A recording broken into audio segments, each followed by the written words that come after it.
We all know the name John D. Rockefeller Sr., right? Usually it's all about the incredible wealth. Well, richest man in history, pretty much. That's the headline. Exactly. Mm. But today we want to dig a bit deeper, look beyond just the money. What else was going on? What really drove his success? Well, there's one factor that often gets overlooked, I think. Which is? Patience. But not just, waiting around. We're talking about a real strategic patience. Ah, interesting. So, like a deliberate strategy that he applied everywhere, building his empire, even his philanthropy later on. Precisely. It wasn't just luck or timing, though those played a part. It was this bedrock of calculated patience in how he operated. Okay, I like that angle. And that's what this deep dive is really about. We've gathered material looking at his whole career, basically. From his very first job right through to the breakup of Standard Oil and his massive charitable work. Yeah, and our mission here is to trace that thread of patience. Where did it show up? How did it work at different stages? And crucially, what can you, listening right now, actually take away from it? What are the lessons in that patient approach? Right. We want to get past the usual biography stuff and really focus on this active ingredient, as you called it. Let's do it. Where do we start? The beginning. Yeah, 16 years old, Rockefeller lands his first job, assistant bookkeeper in Cleveland. Eventually making, what was it, $58 a month? That's it. Doesn't exactly scream future billionaire, does it? Not immediately, no. But even here, if you look closely, you can sort of see the seeds of that patience. How so? What are the signs? Well, first off, it's an entry-level job, a humble start. He wasn't trying to jump straight to the top. He was willing to put in the time. Okay, point one, starting at the bottom. Point two, the accounts say he actually found satisfaction in figuring out the office systems, the bookkeeping, despite the low pay. So a patience for understanding the details, not just chasing the money. Exactly, mastering the fundamentals. And third, even then, super young, he set these huge long-term goals, make $100,000, live to 100. Wow. That definitely requires looking way ahead. Patience baked right in. Totally. You don't aim for that kind of stuff thinking short term. So, okay, he's patient, he's learning. What were the actual benefits of being patient in that first job? How did it help him later? Well, think about the skills. He learned the absolute basics of business, right? Calculating shipping costs, chasing down debts. The nitty-gritty stuff. They're really essential stuff. It gave him this foundational understanding. Plus, the long hours built a serious work ethic. Discipline. Which he definitely needed later. Absolutely. And maybe less obvious, he gained early insights into how businesses actually run, how negotiation works, learning that published rates weren't always the final word. Seeing the cracks, the flexibility early on. Yeah, picking up those nuances. Okay, so translating this for someone starting out today, maybe in their first job or thinking about a startup, what are the takeaways? I'd say three things jump out. One, don't dismiss those early, maybe seemingly small roles. The skills you learn are foundational. Really value them. Even the boring stuff. Especially the boring stuff sometimes. Two, really make an effort to master the core operations, the systems, wherever you are. That deep knowledge pays off. And the third, set those big long-term goals. But understand it's a marathon. You got to work towards them step by step, diligently. Patience is key. Right. So from bookkeeping, he makes a leap. Age 20, he gets into a produce commissions firm. Needs $4,000. And gets half of it from his dad, but wait for it, at 10% interest. Ouch. That's steep. Tells you something, though, doesn't it?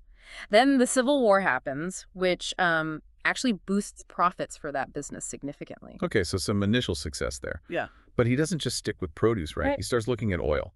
And this is another key moment for patience. Think about it. He was willing to take on that high-interest loan. That's accepting short-term pain or cost for a potential long-term gain.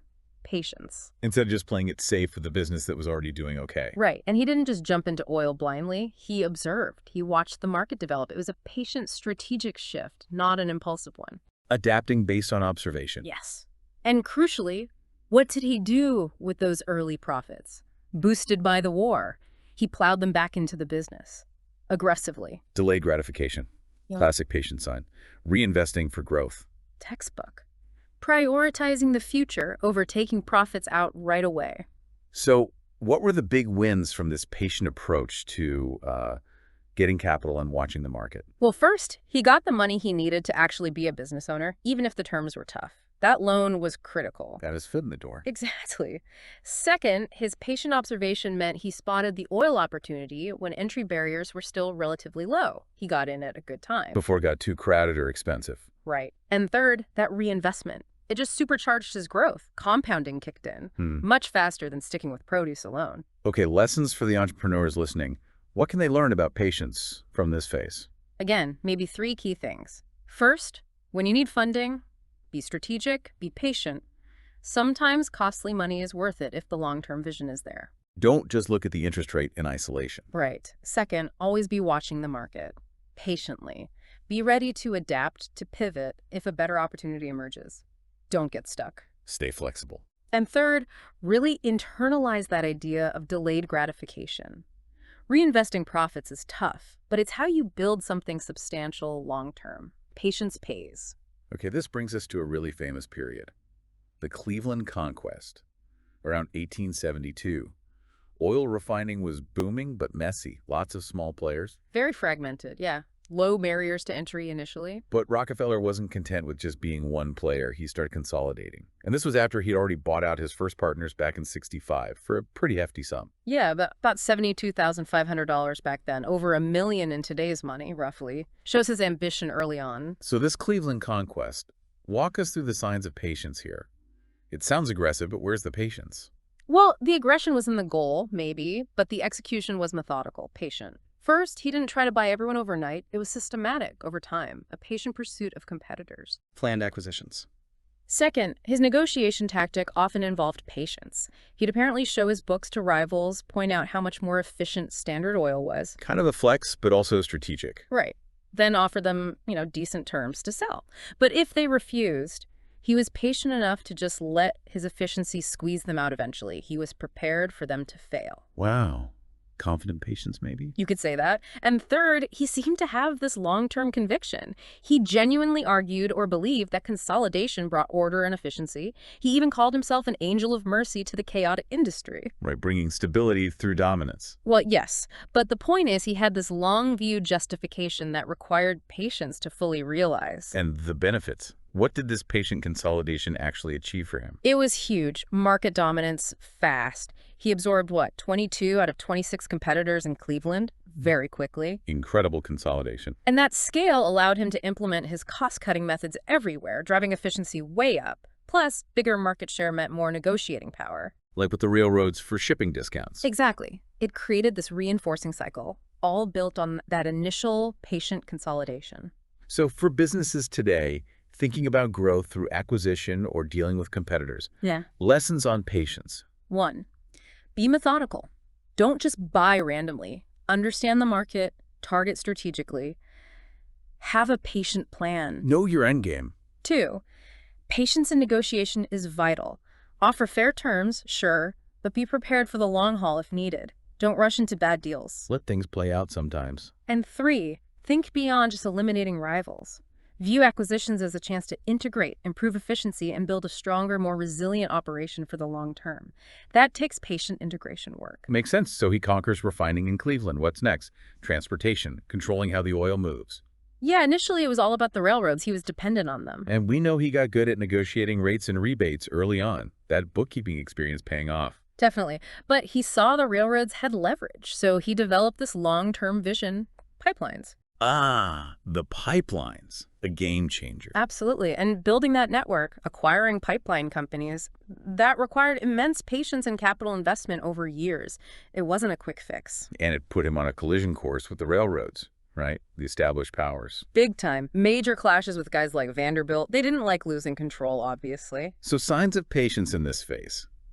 The pipeline strategy. Okay, first, just having that long-term vision for pipelines as an alternative system when railroads were dominant, that required foresight and patience to pursue. Seeing beyond the current reality. Second, when the inevitable price wars and conflicts started with the railroads, he didn't panic. He endured them, patiently confident his pipeline strategy would win out in the end. Weathering the storm. And third, think about his tactics. At one point, he patiently withheld shipments from the powerful Pennsylvania Railroad during a dispute.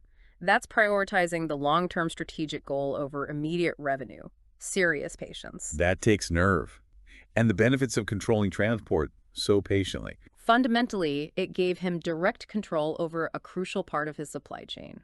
Huge advantage. Less dependency on the railroads. Massively reduced vulnerability to their pricing, their policies. And ultimately, it meant he won those transport battles. His pipelines became dominant. So for businesses thinking about their supply chains, maybe dealing with powerful suppliers or distributors, lessons here. First lesson. Patiently invest in controlling key parts of your supply chain if you can. It offers long-term security and advantage. Vertical integration, basically. It takes time and money, though. It does. Second lesson. If you have to take on powerful incumbents, be strategic. Be patient. Quick wins might not be possible. A well-executed long-term strategy can be much more effective. Play the long game. Exactly. And third, really grasp the strategic value of the infrastructure related to your business. Controlling it or having alternatives is often key. Patience helps you build or secure that. Okay, so Rockefeller builds this massive integrated empire. But that kind of power inevitably attracts pushback. Yeah. Oh, absolutely. Criticism started mounting, legal challenges popped up everywhere. There was that indictment in Pennsylvania in 1879. And later, Ida Tarabell's expose in the early 1900s, which was hugely damaging to his image. Devastating, really. The press often vilified him. Sources say he was under great strain. It wasn't easy. But again, how did he handle it? Where's the patience in facing all that opposition? Well, navigating the sheer volume of court cases across different states required a certain procedural patience, just managing the legal process. Keeping track of it all. Right. And his public response evolved patiently, too. Initially, it was mostly active silence, just not engaging directly. Riding it out. Kind of. Later, they developed a more, let's say, patient PR strategy, more conciliatory comments, trying to slowly reshape the narrative rather than fighting fire with fire immediately. Interesting. A slow burn PR approach. And maybe most importantly, despite all the attacks, he and the company patiently kept focusing on the core business. Efficiency, cost-cutting, securing discounts. They didn't let the external noise completely derail operations. Stayed focused on the fundamentals. What were the advantages of being patient through all that flack? Strategically, it bought time. Standard Oil kept operating, kept growing right up until the Supreme Court finally ruled in 1911. The inevitable breakup. Yes, but that patient navigation delayed it for decades. Also, the later, more parent PR efforts probably did help manage the long-term narrative to some degree, even if public opinion was largely negative at the time. Softening the edges a bit, maybe. Perhaps. And crucially, that focus on the core business meant Standard Oil continued to thrive and integrate internally despite the external storms. Patience allowed for continued operational success. So for businesses today facing maybe bad press or regulatory hurdles or activist pressure, what are the patient takeaways? 1. Expect challenges as you scale. Be prepared. Develop a patient legal and PR strategy before you desperately need one. Don't just react impulsively. Plan ahead. 2. Try to maintain focus on what makes your business succeed, your operations, your efficiency, even when you're under attack. Patience helps you keep your eye on the ball. Don't get totally distracted. And 3. Dealing with complex regulations or intense public scrutiny is a long game. It requires significant patience and careful long-term planning. No quick fixes, usually. Right. Which brings us to 1911, the Supreme Court decision. Standard Oil has to break up. The end of the trust, as it was known. But Rockefeller himself had already started stepping back from day-to-day stuff in the mid-1890s. He was sort of semi-retired, but still held a huge amount of stock, right? Oh, yeah. Over 25% right before the breakup. He'd patiently transitioned leadership while keeping his ownership grip tight. And after the breakup, into 34 separate companies. What did he do? Did he sell off? That's the fascinating part. No. He patiently held on to his proportionate shares in all those new companies. He rarely sold stock throughout his life, really. He had faith in the pieces, even separated. It seems so. He trusted the long-term value of the underlying assets no matter how they were structured legally. Incredible patience and confidence in what he built. And what happened? What was the result of him patiently holding on after the breakup? It was financially spectacular for him. The combined value of those 34 companies went through the roof, like 5 times higher within about a decade. Wow, so the breakup actually made him way richer. Ironically, yes. His net worth reportedly hit $900 million. And think about the legacy. His patient holding of those stocks meant he was a foundational owner in the companies that became giants, like ExxonMobil, Chevron. So the modern oil industry structure partly stems from his patient ownership after the breakup. In a very direct way, yes. Okay, lessons for entrepreneurs thinking about succession, or maybe facing huge structural changes like spin-offs or mergers. Well, first, patient planning for leadership transitions is key for continuity. Rockefeller did that over years. Smooth handovers. Second, maintaining long-term ownership, being patient through major disruptions or restructurings, can unlock massive future value. Don't assume the initial outcome is the final one. The sum of the parts could be greater than the whole sometimes. It certainly was here. And third, just have patience with the results of big disruptive events. They can shake things up in ways that create unexpected opportunities and value down the road. Fascinating. Okay, last major area, philanthropy. We can't talk Rockefeller without talking about the massive amounts he gave away. Over $500 million in his lifetime. An almost unimaginable sum back then. His estate at death was comparatively small. And was there patience in his giving too, or was it just, writing checks? Oh, definitely patience. It started early, with his first paycheck apparently. He gave a percentage away consistently, and that percentage grew as his wealth did. So consistent, patient giving from the start. Yes. And it became very structured over time. He worked closely with advisors like Frederick Taylor Gates to patiently build foundations. This wasn't impulsive charity. Focused giving. Exactly. Focused on long-term impact in specific areas. Medicine, education, science. Think University of Chicago, or the work to eradicate hookworm and yellow fever. Those aren't quick fixes. That takes sustained effort. That's the point. It required patient, long-term investment and a belief in tackling root causes, not just symptoms. Systemic change takes time. And the benefits of this patient, systematic philanthropy. Well, the impact was immense and lasting. Near eradication of major diseases in the U.S. world-class institutions that are still leaders today. Shaped modern philanthropy, really. Absolutely. He helped create the template for strategic, large-scale, foundation-based giving aimed at long-term results. Patience was built into the model. So final lessons here for entrepreneurs thinking about their own impact, their giving back. I think one is start early, even small, and let your giving grow patiently with your success. Make it part of your plan from the beginning. Integrate it. 2, be systematic. Think strategically about where you can have the most long-term impact. A patient, structured approach is usually more effective than scattered donations. Maximize the impact over time. And 3, be patient with the goals themselves. Solving big societal problems takes decades, sometimes generations. It requires sustained, patient effort and funding. Don't expect instant results. Wow. Okay, so tracing it all the way through, from that first bookkeeping job to the foundations. Patience really does seem to be this constant thread. It really does. Not passive waiting, like we said, but active, strategic patience, a tool he used consistently. Having that long-term view, being methodical, sticking with it through thick and thin. Yeah, whether it was building the business, facing down rivals, dealing with crises, or even giving his money away effectively, that patient mindset seems crucial. So wrapping this up then, a final thought for everyone listening. I guess it's about considering how this applies to you. In today's world, everything feels so fast-paced, so focused on immediate results. Right, the pressure for instant wins. Exactly. But maybe take a moment to reflect on Rockefeller's example. How could applying a more patient, long-term perspective actually help you achieve more significant, lasting results? Whether it's in your career, your business, maybe even your personal goals. Sure. Think about challenges, opportunities. Could a more patient approach, focusing on those foundational steps, building that long-term vision, actually be more powerful than just chasing the next quick gain, something to think about? We all know the name John D. Rockefeller Sr., right? Usually it's all about the incredible wealth. Well, richest man in history, pretty much. That's the headline. Exactly. But today we want to dig a bit deeper, look beyond just the money. What else was going on? What really drove his success? Well, there's one factor that often gets overlooked, I think. Which is? Patience. But not just, waiting around. We're talking about a real strategic patience. Ah, interesting. So, like a deliberate strategy that he applied everywhere, building his empire, even his philanthropy later on? Precisely. It wasn't just luck or timing, though those played a part. It was this bedrock of calculated patience in how he operated. Okay, I like that angle. And that's what this deep dive is really about. We've gathered material looking at his whole career, basically. From his very first job right through to the breakup of Standard Oil and his massive charitable work. Yeah, and our mission here is to trace that thread of patience.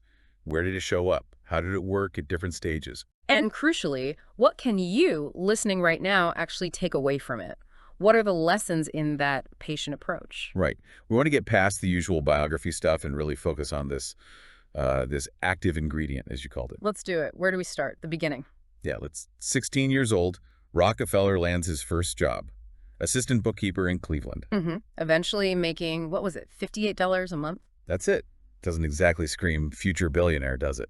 Not immediately, no. But even here, if you look closely, you can sort of see the seeds of that patience. How so? What are the signs? Well, first off, it's an entry-level job, a humble start. He wasn't trying to jump straight to the top. He was willing to put in the time. Okay, point one, starting at the bottom. Point two,